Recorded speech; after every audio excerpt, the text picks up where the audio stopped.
দেখালাইছি কইয়া দিমু, দেখালাইছি কইয়া দিমু, তুমি পরের গাছ ঢিল মেরেছ, তুমি চুরি করেছ, তুমি চুরি করেছ, তুমি ধরা পড়েছ।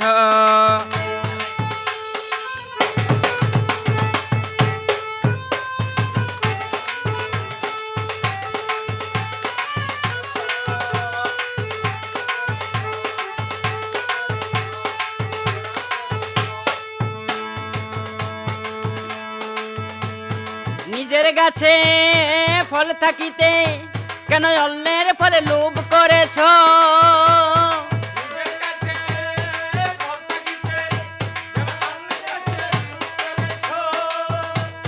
নিজের গাছে ফল থাকিতে কেন অন্যের ফলে লোভ করেছ?